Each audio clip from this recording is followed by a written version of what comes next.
नमस्कार दोस्तों, मैं जितेंद्र सिंह आज आपको महमूद गजनवी के बारे में पढ़ाऊंगा। महमूद गजनवी कौन था और उसने भारत पर क्यों आक्रमण किया, इसके बारे में हम आज आपको जानकारी देंगे। सबसे पहले हम यह जान लेते हैं कि भारत आने वाले पहले मुस्लिम कौन थे? अरब थे। जबकि भारत में मुस्लिम सत्ता की स्थापना करने वाले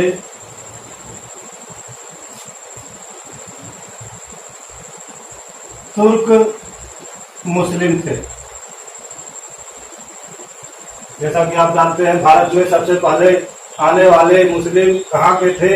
अरब के थे, या अरब मुस्लिम सबसे पहले भारत आए, लेकिन उन्होंने भारत पर अपनी सत्ता स्थापित नहीं की, बल्कि भारत में एक मुस्लिम समुदाय का अलग से, जिसे तुर्क समुदाय कहा गया, उसने भारत पर मुस्लिम समुदाय की या मुस्लिम सत्ता की स्थापना की।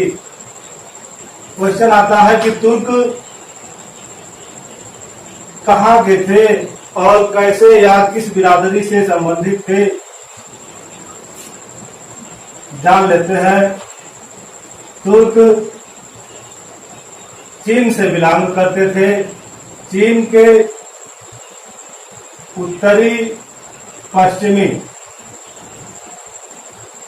उत्तरी पश्चिमी सीमावर्ती क्षेत्रों में तुर्क जनजाति या तुर्क रहते थे, जो असभ्य एवं बर्बर जाति के रूप में विख्यात थे। इन्हीं तुर्कों के द्वारा भारत में मुस्लिम सत्ता की स्थापना की गई। थोड़ी सी जानकारी हम ले लेते हैं कि सबसे पहला तुर्क शासक कौन था और उसने अपने साम्राज्य की स्थापना कहां पर की।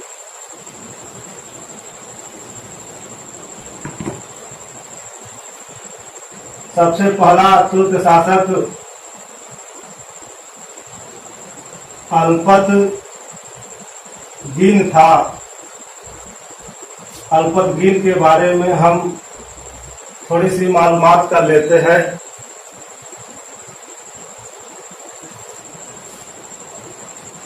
बुखरा के सामानी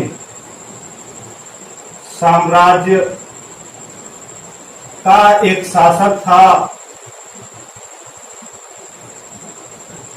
जिसका नाम अब्दुल मलिक था।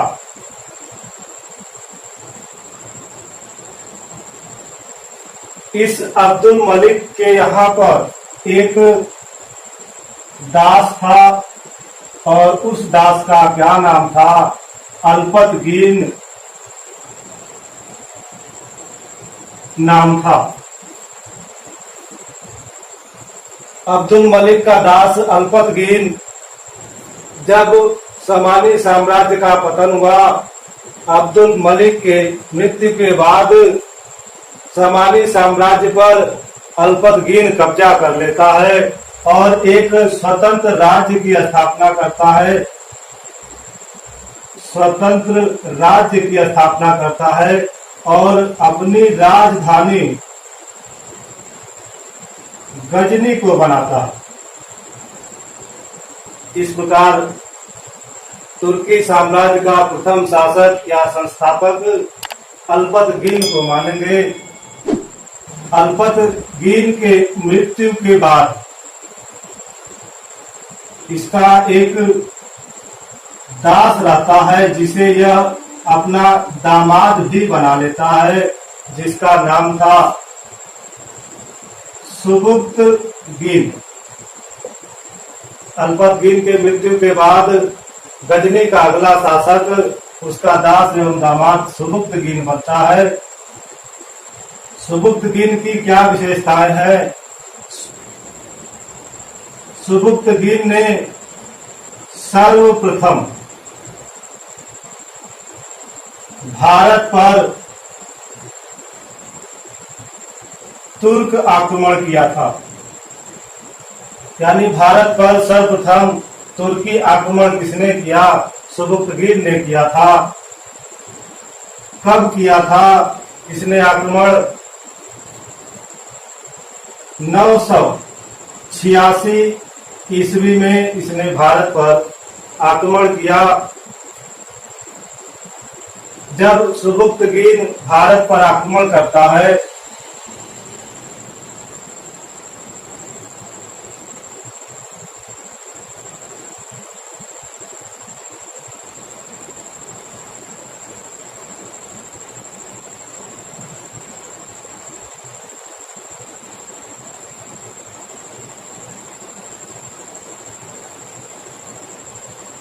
देखिए, जब सुबुक्तगीन भारत पर आक्रमण करता है तो भारत की स्थिति क्या रहती है? सुबुक्तगीन भारत के पूर्वोत्तर क्षेत्र पर आक्रमण करता है और यह पूर्वोत्तर क्षेत्र किसके अंतर्गत आता है?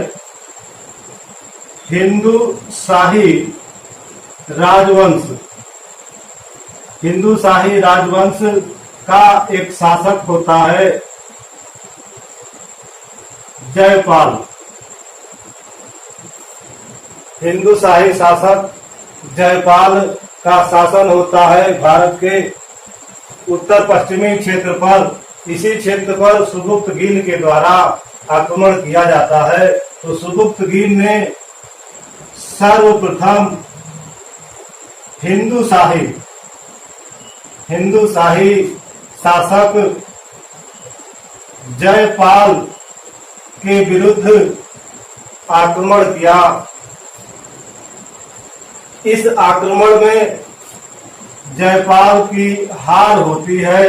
हार जाने के बाद जयपाल और सुबुक्तगीन में संधि होती है। जयपाल उससे कहता है, आप हमसे धन दौलत ले लो, लेकिन दोबारा आप हमारे राज्य पर आक्रमण मत करना। यह समझौता, यह संधि होती है दोनों शासकों के बीच में। उसके बाद सुबुक्तगीन अपने जीवन भर कभी इस क्षेत्र पर आक्रमण नहीं करता है। इसके बाद जब सुबुक्तगीन की मृत्यु होती है तो अगला शासक इसका बड़ा पुत्र जिसका नाम महमूद गजनवी रहता है, वह गजनी का शासक बनता है। अब महमूद गजनवी ने क्या नीति अपनाई, भारत पर क्यों आक्रमण किया, किस कारण आक्रमण किया, इसको देख लेते हैं। सबसे पहले हम यह देखेंगे कि महमूद गजनवी ने कौन कौन सी उपाधियां धारण की थी। महमूद गजनवी ने 3 उपाधियां धारण की। पहली गाजी की उपाधि धारण की, दूसरा बुत सिकन की उपाधि धारण की और तीसरा सुल्तान की उपाधि धारण की। बुत सिकन का अर्थ है मूर्ति को तोड़ने वाला।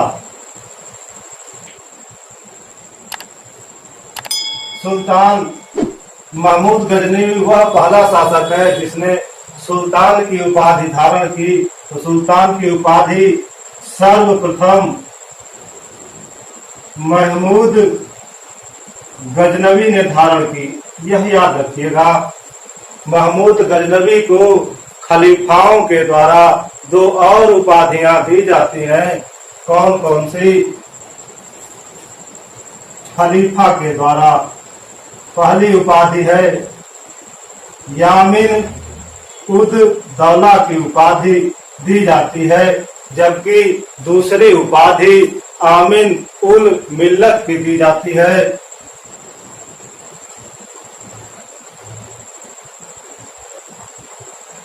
आमिन उल मिल्लत की दी जाती है। इसका अर्थ है इस्लाम धर्म का रक्षक। थोड़ा सा हम इसको रिवाइज करके एक बार देख लेंगे, फिर आगे बढ़ेंगे। अल्पतगीन तुर्की साम्राज्य का संस्थापक। पूछे तुर्की साम्राज्य का संस्थापक कौन? तो अल्पतगीन तुर्की साम्राज्य का संस्थापक था। अल्पतगीन ने अपनी राजधानी किसे बनाई? गजनी को बनाई थी। अल्पतगीन किस शासक के यहाँ दास के रूप में था? तो वह शासक था अब्दुल मलिक। अब्दुल मलिक किस साम्राज्य से संबंधित था? सामानी साम्राज्य से संबंधित था। यानी अब अल्पतगीन सामानी साम्राज्य में एक दास के रूप में जीवन निर्वाह कर रहा था। अल्पतगीन के बाद उसका दामाद और दास सुबुक्तगीन गजनी की गद्दी पर बैठता है। सुबुक्तगीन भारत पर प्रथम तुर्क आक्रमण करता है। क्वेश्चन आता है कि भारत पर सर्वप्रथम किस तुर्क ने आक्रमण किया था? तो सुबुक्तगीन ने किया था। सुबुक्तगीन ने भारत पर किस सन में आक्रमण किया? तो 986 ईस्वी में। कहीं कहीं यह डेट 987 ईस्वी दी जाती है। सुबुक्तगीन अपना प्रथम अभियान या सर्वप्रथम वह हिंदुशाही शासक जयपाल के विरुद्ध अभियान करता है, जिसमें जयपाल की हार हो जाती है और सुबुक्तगीन तथा जयपाल में एक संधि हो जाती है। इस प्रकार पूछे कि सुबुक्तगीन भारत के किस क्षेत्र पर सर्वप्रथम आक्रमण किया था? तो सुबुक्तगीन ने भारत के उत्तर पश्चिमी क्षेत्र पर आक्रमण किया था। सुबुक्तगीन की मृत्यु के बाद उसका बड़ा पुत्र महमूद गजनवी गजनी के गद्दी पर बैठता है। महमूद गजनवी ने 3 उपाधियां धारण की। एक गाजी की, दूसरा बुद्ध सिकन की और तीसरा उसने सुल्तान की उपाधि धारण की। सर्वप्रथम सुल्तान की उपाधि धारण करने वाला शासक कौन था? महमूद गजनवी था। पूछा जाता है बुद्ध सिकन किसकी उपाधि थी? याद रखिएगा महमूद गजनवी की उपाधि थी। महमूद गजनवी को बगदाद के खलीफा ने 2 उपाधियां प्रदान की। पहली उपाधि यामिन उद दौला की उपाधि प्रदान की और दूसरी उपाधि आमिन उल मिल्लत की उपाधि महमूद गजनवी को प्रदान की। आमिन उल मिल्लत का मतलब है इस्लाम धर्म का रक्षक। अब हम देखेंगे महमूद गजनवी के भारत पर आक्रमण। इसने भारत पर कितनी बार आक्रमण किया और उन आक्रमणों की शुरुआत कब से होती है?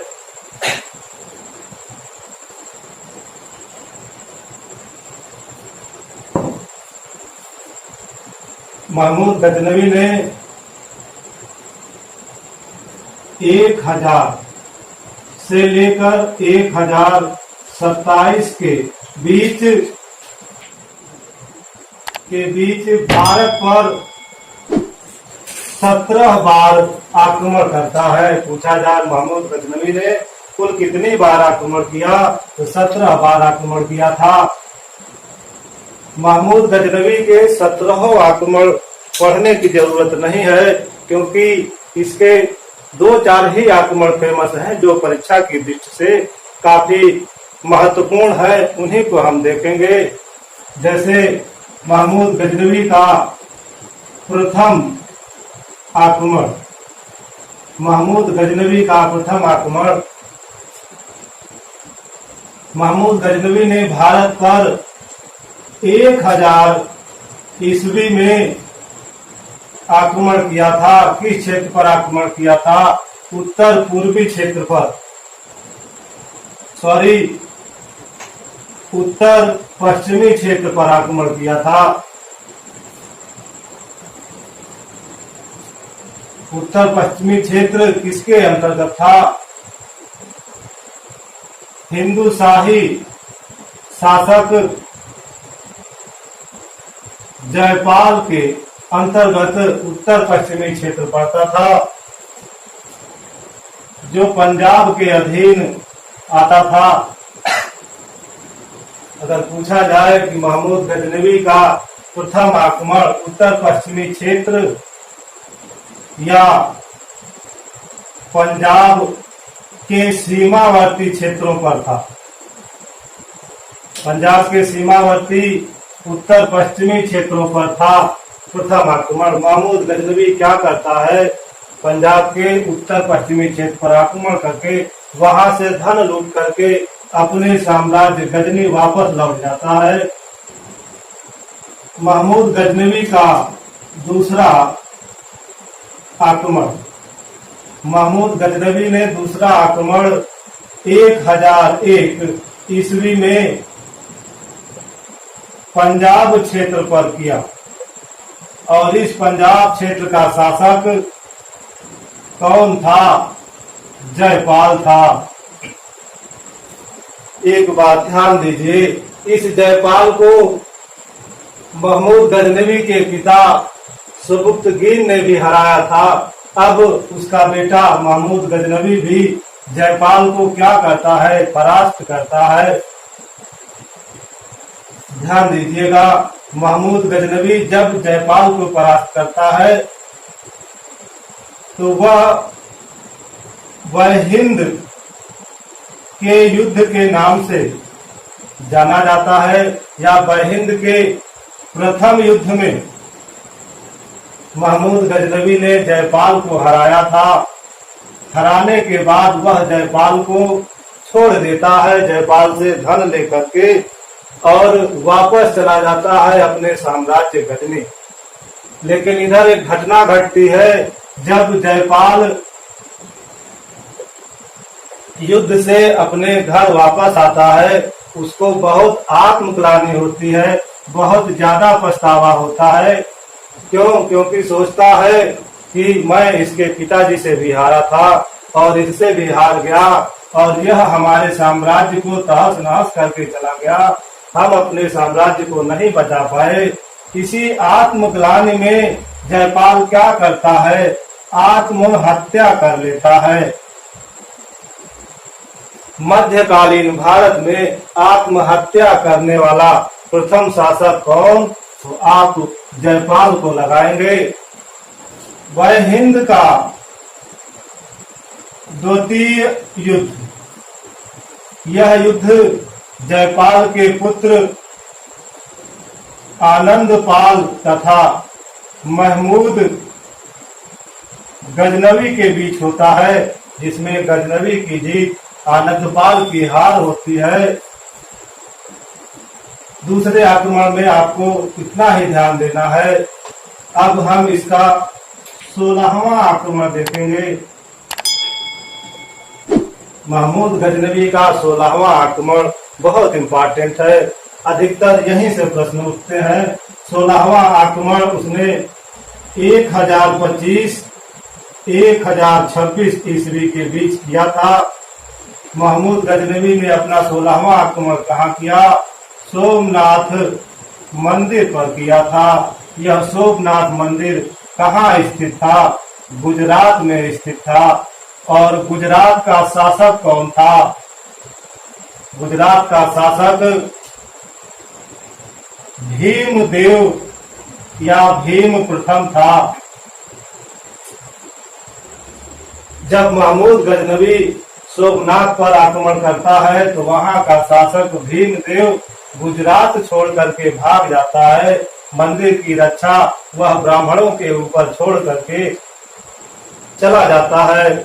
सोमनाथ के मंदिर पर जब आक्रमण करता है महमूद गजनवी, तो वह वहां के 50,000 ब्राह्मणों का कत्लेआम करता है, पुजारियों का कत्लेआम करता है और सोमनाथ मंदिर के सोने को, खजाने को लूट करके अपने साथ गजनी ले जाता है।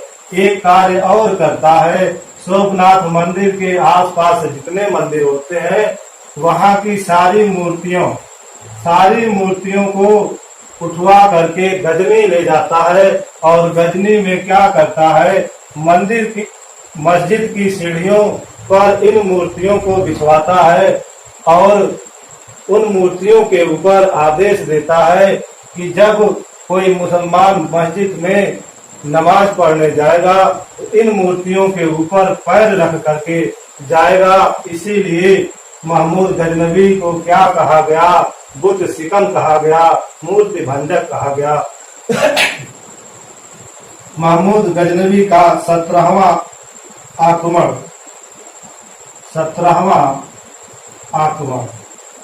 महमूद गजनवी 17वां आक्रमण 1027 ईस्वी में करता है। 17वां आक्रमण क्या जरूरत पड़ी कि महमूद गजनवी को 17वां आक्रमण करना पड़ा? 17वें आक्रमण की नींव 16वें आक्रमण में पड़ गई थी, जब महमूद गजनवी सोमनाथ मंदिर के सोने खजाने को लेकर के गजनी की तरफ जा रहा था, तो सिंध के रेगिस्तान में कुछ जाट एवं खोखर बिरादरी के लुटेरों ने कुछ खजाना लूट लिया, जिसके वजह से महमूद गजनवी क्रोधित हुआ, लेकिन तुरंत सजा न दे करके दोबारा वह 17वें आक्रमण के रूप में भारत आता है। यह महमूद गजनवी का अंतिम आक्रमण होता है। और अंतिम आक्रमण किसके विरुद्ध? जाटों एवं खोखरों के विरुद्ध, क्योंकि इन लोगों ने क्या किया था? धन लूटा था। किसका? महमूद गजनवी का। महमूद गजनवी आता है और जाटों एवं खोखरों को सजा देता है, कत्लेआम कर डालता है इन लोगों का। अब इसके बाद हम देखेंगे कि महमूद गजनवी का उद्देश्य क्या था। भारत पर आक्रमण करने का सबसे ज्यादा पूछा जाने वाला प्रश्न उद्देश्य था। महमूद गजनवी का भारत पर आक्रमण करने का सबसे ज्यादा उद्देश्य धन की प्राप्ति करना था, ताकि वह इस धन से अपने साम्राज्य गजनी का विस्तार कर सके। इस प्रकार उसका उद्देश्य भारत में मुस्लिम सत्ता स्थापित करना नहीं था, बल्कि धन की प्राप्ति करना था।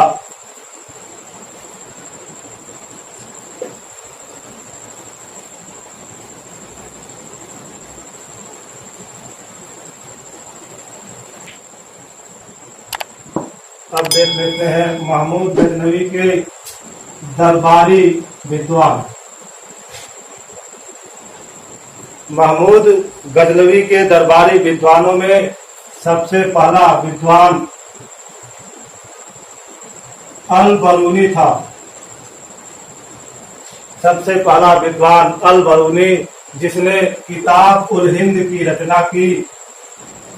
किताब उल हिंद की रचना की। अल बरूनी प्रथम विद्वान या प्रथम मुस्लिम था जिसने पुराणों का अध्ययन किया था। क्वेश्चन आया भी है कि पुराणों का अध्ययन किस मुस्लिम विद्वान ने किया था? अल बरूनी ने किया था। अल बरूनी संस्कृत भाषा का ज्ञाता था। अल बरूनी ने खगोल शास्त्र, भूगोल, चिकित्सा, औषध आदि के क्षेत्र में ज्ञान प्राप्त किया था। इसके बाद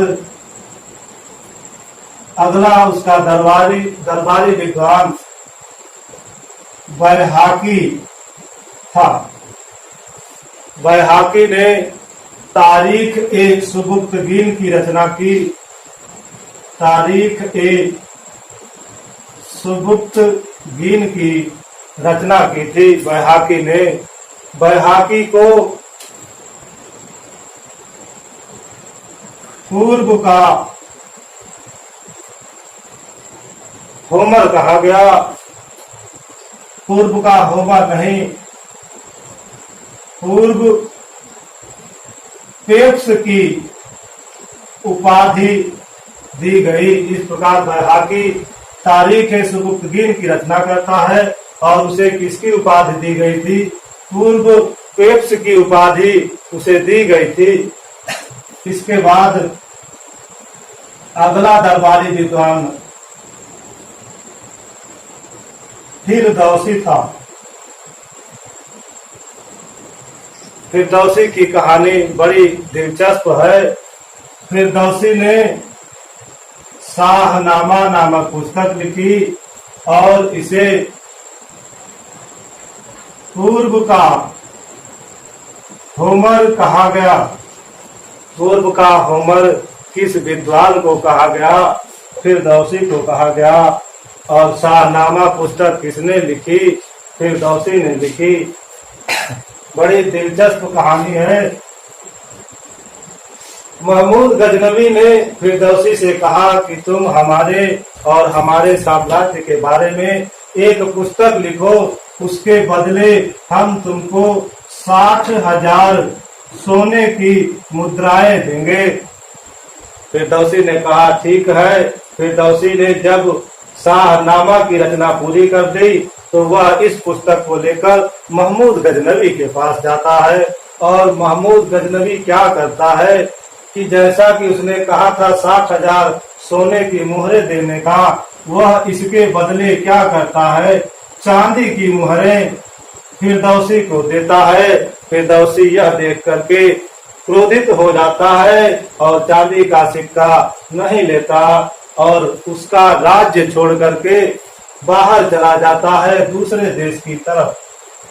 कुछ दिनों बाद जब महमूद गजनवी को अपनी गलती का एहसास होता है तो वह 60,000 सोने के सिक्के फिरदौसी के पास भिजवाता है, लेकिन उसका कोई फायदा नहीं होता क्योंकि 60,000 सिक्के लेकर के जब सैनिक उसके दरवाजे पर पहुंचते हैं तो क्या देखते हैं कि फिरदौसी का शव उसके दाह संस्कार के लिए, दफनाने के लिए तैयार किया जा रहा था, यानी उसकी मृत्यु हो चुकी थी। चौथा लेखक है या चौथा विद्वान उत्बी। चौथा विद्वान उत्बी है जो शाही इतिहासकार था। क्वेश्चन पूछ लिया जाए कि महमूद गजनवी का सरकारी इतिहासकार कौन था तो आपको क्या लगाना होगा? उत्बी लगाना होगा। इसने किताब उल यामिनी की रचना की थी। किताब उल यामिनी की रचना किसने की? उत्बी ने की थी। इसने एक और पुस्तक लिखी, तारीख उल यामिनी की रचना की थी। इस प्रकार उत्बी 2 किताबों को लिखता है, किताब उल यामिनी, तारीख उल यामिनी। इसके बाद इसका अगला विद्वान फराबी होता है। फराबी दर्शन शास्त्र का विद्वान होता है। अगला विद्वान तुसी उनसुरी आदि विद्वान उसके दरबार की शोभा बढ़ाते हैं। इस प्रकार देखा जाए तो उसके दरबारी विद्वानों में अलबरूनी था जो महमूद गजनवी के साथ भारत आया था। क्वेश्चन आता है वह कौन विद्वान था जो महमूद गजनवी के साथ भारत आया था? अलबरूनी था। अलबरूनी ने कौन सी पुस्तक लिखी? किताबुल हिंद की पुस्तक लिखी। वह कौन मुस्लिम था जिसने पुराणों का अध्ययन किया? अलबरूनी था। अलबरूनी संस्कृत भाषा का ज्ञाता था। वह कौन विद्वान था जो खगोल शास्त्र, भूगोल, चिकित्सा, औषधि आदि के बारे में जानकारी रखता था? तो वह अलबरूनी था। बैहाकी किसके दरबार का विद्वान था? महमूद गजनवी के दरबार का था। उसने कौन सी पुस्तक लिखी? तो उसने तारीख ए सुबुक्तगीन नामक पुस्तक लिखी। पूर्व पेप्स की उपाधि किस विद्वान को दी गई? बैहाकी को दी गई। शाहनामा किसकी पुस्तक है? शाहनामा फिरदौसी की पुस्तक है। फिरदौसी को क्या कहा गया? तो फिरदौसी को पूर्व का होमर कहा गया। महमूद गजनवी ने किस लेखक को किसी ग्रंथ की रचना के लिए 60,000 सोने की मोहरें देने का वादा किया गया था? तो वह लेखक कौन था? फिरदौसी था। महमूद गजनवी का सरकारी इतिहासकार कौन था? कुतुबी था। कुतुबी ने कौन कौन सी किताबें लिखी? तो किताब उल यामनी और तारीख उल यामनी की रचना की थी। महमूद गजनवी के दरबार में दर्शन शास्त्र का विद्वान कौन था? तो उसका नाम फराबी था, या फराबी महमूद गजनवी के दरबार से संबंधित था। उसके अन्य विद्वानों में तुसी थे, उनसुली थे, असादी थे आदि विद्वान उसके दरबार में शोभा बढ़ाया करते थे। तो दोस्तों, अगर आपको मेरा यह वीडियो पसंद आया हो तो इसे लाइक, सब्सक्राइब और शेयर जरूर करें, ताकि हम आपको अपनी अगली वीडियो प्रोवाइड करा सकें। वीडियो देखने के लिए आपका बहुत बहुत धन्यवाद।